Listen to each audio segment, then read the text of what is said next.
But I think the other issue is we have to be careful of feeding protein. Mm-hmm.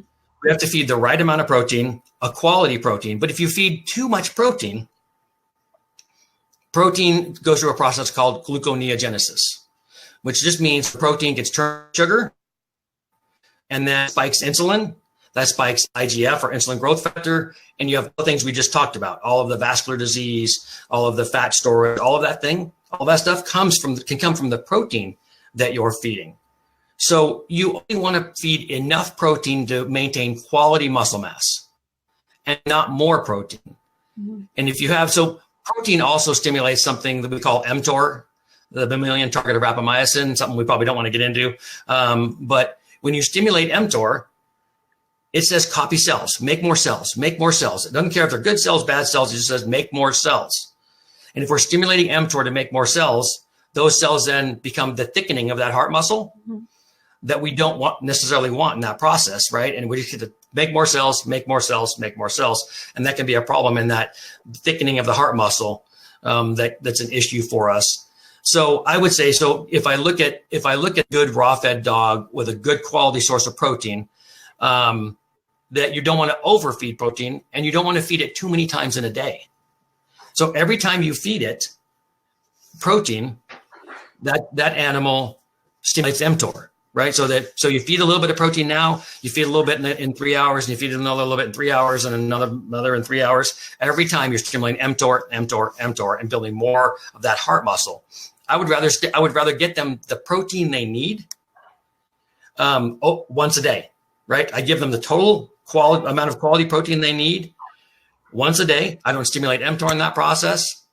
And I also don't create this gluconeogenesis problem that we see in too much protein for an animal. If you feed a really high quality protein, you need to feed less of that quality protein to get the same quality muscle mass as if you feed crappy proteins, high heat protein, processed proteins. So the better quality of protein you're feeding, and the closer to raw and the whole animal you can get, the less you need to feed to get quality muscle mass in your animal.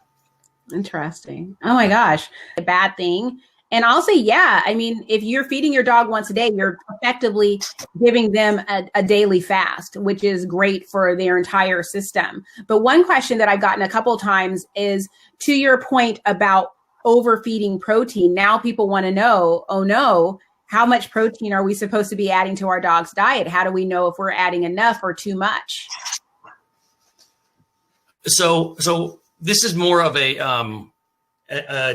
so by the way, it doesn't necessarily apply to puppies, right? When we're talking about puppies, we want to feed them the required amount of protein. We want to feed them more than once a day because we're trying to stimulate mTOR. We're trying to get them to grow, right? Mm-hmm. So when we talk about feeding once a day or feeding too much protein, doesn't apply to puppies. But when you're talking about an adult dog, you really want to look at protein and how that protein is affecting the quality muscle mass of your dog, right? And how your dog's responding to that. So there is not a great guide for the amount of protein. Some people will say we should start somewhere around 0.75 to 1 gram per pound of body weight per day. And I think that's an okay place to start, but then we need to adjust from there. We need to adjust up or adjust down depending on the muscle mass of our animals. And are we maintaining that muscle mass? Because if you look at cancer, we want to always maintain a high quality muscle mass. And that's a concern when you have a cancer dog, is losing muscle mass. So we always try to maintain that muscle mass, but while only feeding once a day.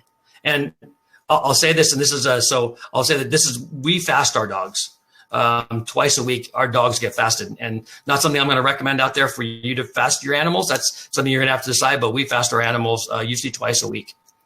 Yeah. And I fast my dogs. I haven't been doing it since we brought the puppy home, but I fast my dogs once a week. I do a milk fast where all they do is they have answers for the day.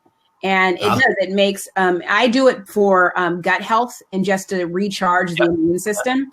But I have some people here who are, because